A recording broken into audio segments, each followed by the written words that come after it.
சரவணா. அரக்கோணம் அருகே ரயில் நிலையத்தில் செம்பு கம்பி ஏசி திருட்டு. காய்லான் கடை உரிமையாளர் உள்பட 4 பேர் கைது. ராணிப்பேட்டை மாவட்டம் அரக்கோணம் அருகே உள்ள சித்தேரி ரயில் நிலையத்தில் சிக்னல் அறையில் இருந்து செம்பு கம்பிகள் மற்றும் குளிர்சாதன பெட்டி திருடப்பட்ட சம்பவத்தில் காய்லான் கடை உரிமையாளர் உள்பட 4 பேரை ரயில்வே பாதுகாப்பு படையினர் கைது செய்துள்ளனர். கடந்த 22ஆம் தேதி சிக்னல் அறையில் இருந்த சுமார் 15 மீட்டர் நீளமுள்ள செம்பு கம்பி திருடப்பட்டது. இதனைத் தொடர்ந்து கடந்த 30ஆம் தேதி மீண்டும் அதே இடத்திலிருந்து 30 மீட்டர் செம்பு கம்பி மற்றும் வோல்டாஸ் நிறுவன குளிர்சாதன பெட்டி திருடப்பட்டதாக புகார் அளிக்கப்பட்டது.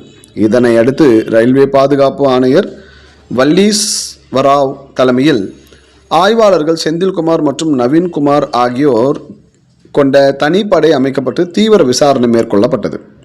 விசாரணையின் போது அரக்கோணம் திருத்தணி ரயில் மார்க்க மேம்பாலம் அருகே சந்தேகத்திற்கிடமாக நின்று கொண்டிருந்த 3 பேரை பிடித்து விசாரித்ததில் சித்தேரி ரயில் நிலையத்தில் இருந்து மொத்தம் 45 மீட்டர் செம்பு கம்பி மற்றும் குளிர்சாதன பெட்டியை திருடியதை ஒப்புக்கொண்டனர். இதனை அடுத்து வாணியம்பாடியைச் சேர்ந்த அஜித், நாகவேடு பகுதியைச் சேர்ந்த விஸ்வநாத், அல்லிப்பந்தாங்கலை சேர்ந்த முருகன் ஆகியோர் 3வரையும் கைது செய்தனர். மேலும் திருடப்பட்ட செம்பு கம்பிகளை திருத்தணி பகுதியில் உள்ள காய்லான் கடையில் விட்டதாக அவர்கள் தெரிவித்ததை தொடர்ந்து அந்த கடையின் உரிமையாளர் ரத்னசாமியும் ரயில்வே பாதுகாப்பு படையினர் கைது செய்தனர். ஒரே ரயில் நிலையத்தில் குறுகிய இடைவெளியில் 2 முறை திருட்டு சம்பவம் நடைபெற்றிருப்பது ரயில்வே பாதுகாப்பு ஏற்பாடுகள் குறித்து கேள்வி எழுப்பியுள்ளதாக அப்பகுதி மக்கள் தெரிவித்துள்ளனர். செய்திகளுக்காக டான் மேத்தா.